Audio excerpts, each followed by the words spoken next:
Hello, hope you're doing well. This week, I want to talk about living through history. I guess it's just living in general, but I mean like living through a historical event. Something I sometimes think about is that without ever realizing it, we are constantly living through things that history will look back upon fondly or negatively. What makes me bring this up is the recent coup event that happened in South Korea last week. If you weren't following it, basically, the president of South Korea ordered martial law under the context that the opposition party, the Democrats, were working with North Korea to undermine the country. He claimed they were communist. He also used the military to block the parliament, so the members could not vote against him. Everyone who was able to get into parliament ended up voting against this. I think it was 190 to nothing out of 300 total members. Now, I don't want to go too much into detail about like why and when and what happened exactly, but the main point of bringing it up is that it will go down as a historical event, mainly in South Korea. I think worldwide we'll probably forget about it, but it also could be a catalyst of something much larger.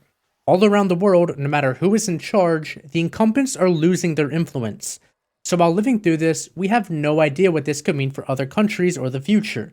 For example, this could influence the leader in like France right now, who's going through their own problems after losing a no confidence vote on their prime minister, who ended up stepping down, and who knows what will happen. It's very interesting if you think about the context of everything.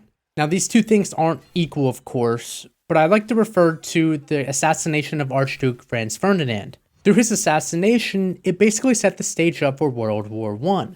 Once he was assassinated, Austria-Hungary declared war on Serbia, roping their ally Russia in.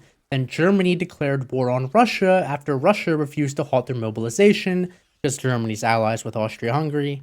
And then with that, France joined hands with their ally Russia. Germany then invaded neutral Belgium while fighting France, causing Britain to join the fight. And the dominoes kept on falling, causing the US, the Ottoman Empire, and Italy to also join the war. And all of this stemmed from one event that culminated in this massive world war that killed millions and millions and millions of people. And obviously this is an alternate history, but if World War I didn't happen, the Second World War probably wouldn't have. I mean, who knows what would have happened? I guess we never will, but this also set the stage up for that too. Now, something that people don't really think about, well, at least I don't really think about, I don't know if other people do or not, but that history is perceived to happen very quickly. You know, when you're reading it on a piece of paper, it can jump from 1914 to 1938 pretty quickly. It could be one freaking page if it wanted to, but in real life, that would be 24 years. So it's very tough to kind of imagine that these events took a very long time, and it wasn't just like a movie, everything cut up nicely and packaged into one big deal. You know, like I think watching history movies pervert your brains into thinking, oh yeah, this wasn't really that long, and these people weren't really that affected. But that's not true at all. Another example I like to use is the American Revolution, and how long it actually took to happen. The official period for the American Revolution was 1775 to 1783, with the Treaty of Paris ending the war. Now, that's the official end of the war. I mean, there was a lot of infighting and a lot of other shit that happened, but just for now, just take that, 1775 to 1783. And then in just that war alone, we're taught about the Battle of Bunker Hill in 1775, George Washington and company crossed the Delaware River during the 1776 Christmas. The British took Charleston in 1780. On paper, I guess video, it doesn't really feel that long. But replace 1775 with 2015 and 1773 with 2023, then it shows. Like, wow, things were way more drawn out than you probably realized. On top of the actual revolution, you have at least a decade of grievances that were being built by the American citizens. The Stamp Act, the Boston Tea Party, the Quartering Act, and among other things. Looking at the overall picture, it's pretty easy to see why we declared independence. But assume you lived through those acts. They were probably annoying to some and pissed others off, but unless you're taking everything into context, picturing a revolution resulting from them seems pretty unreasonable. Shit, compare how much they were taxed compared to us, and with seemingly little representation. They were taxed a lot less than we were today. But this brings me to my main point, is that most people don't look very far into the future, and for good reason. It all just feels so far away, and that it will never come.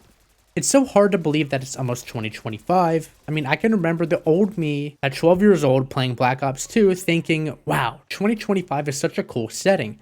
But that day's never actually gonna come, I'll be young forever. And well, here we are. Since people don't look towards the future, they're focused on the present. Duh, Matt, that's a stupid comment.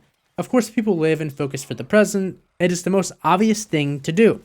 And yes, that is correct, but what I'm trying to point out is that this makes it hard for people to view what is happening in a broader context.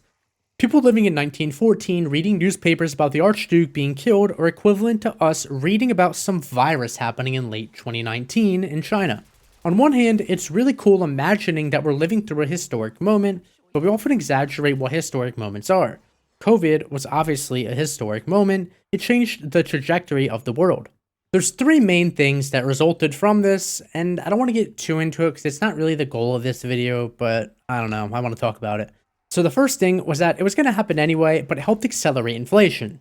And through times of high inflation is when all sorts of bad things happen. A quick tangent, I'm not a Biden fan, but I do think his administration did fairly well when it came to the economy compared to countries around the world. By no means was it perfect. I mean, the American consumer got crushed, but it did stabilize pretty well, and I believe shit would have gone bad even if Trump was the president. I'll tackle this in a later video because there's too much to unpack there for this. The second thing, and I don't really know if you can blame COVID for this, I'm sure there's ways, but there has been a war going on around the world. Russia invading Ukraine, October 7th, and then Israel bombing the shit out of the Middle East, China quietly preparing to invade Taiwan. But anyways, one quick tangent, the last one, I promise. As I just said, Biden wasn't awful for the economy, like it could have been a lot worse, but he was terrible in this regard. I don't know if I want to talk about this one, as I pissed both sides off already, but I just wanted to be fair. And like I said, I don't know if you can really blame COVID for all this. This time of war certainly can have future implications, like a World War III, which would obviously be in the history books. And my guess would be that it would all be grouped up into one big, massive event with COVID. And while both of these things are impactful for the overall climate of the world, I would argue the biggest long-term effect from COVID was the complete erosion of our trust in our institutions. Whether our leaders were correct or incorrect about COVID and everything else they were talking about, there was a huge backlash from both sides of the aisle, BLM being the one side and the anti-vax crowd on the other. I don't know anybody under the age of 35 that actually trusts mainstream media, and through that there's just been a big sense of anger subsiding through our political atmosphere. Case number one was the assassination of the United Health CEO last week. While I don't condone that sort of violence, people are fed up, and if people feel their backs are up against the wall, well, let's just say history has not been kind to those in power during those times. And case number two, like I mentioned early in the video, was the coup attempt in South Korea. This was more because the president was going to lose power and had no foresight. And also, South Korea does have a deep history of corruption, so this really isn't anything new for them. That being said, something like this obviously was not normal, and things are obviously not right since he even attempted it. Now, you've probably heard of the term Black Swan events. Essentially, it's a rare event that has significant consequences. These events intrigue the hell out of me and can be quite scary since who knows what will happen after they occur. In our lifetime, there was 9/11, the 2008 financial crisis, COVID, which I just talked about. And I'm not going to go into detail about them here, and I already did go into detail a little bit about COVID and its implications, but you get the gist. Now that we're a decade or two removed from them, I would like to picture how future generations will talk about these events and if we handled them correctly or not. So far, it's not really looking good for them, but who knows? This also brings my thoughts to how accurate is history really? After COVID, I personally have plenty of doubts towards our leader and media, and without the internet to fact check them, how much of our history was exaggerated or manipulated? I won't go into that here, I'm definitely going to make a video on that later, but it's certainly food for thought. There isn't really any moral of the story to this video, something that most people don't think about because, you know, they're not crazy psychos like myself, but it really comes down to how we perceive things and how in tune people are. Most people don't really pay attention to the world going on around them, and I'm someone who does, albeit I do get most of my information from Twitter, which probably isn't a good thing. I have been reading more actual news, like Wall Street Journal and New York Times, and I know they're left-wing biased, but I get them free through my school, so I'm gonna fucking take it, why not? But I've always felt to be the weird one to think about these sorts of things, And maybe it's more common than I realize. I don't know. If you think so, or if you think about it too, leave a comment. Uh, but yeah, I think that's basically all I wanted to talk about. If you have any questions, let me know. But thank you for watching and have a great day.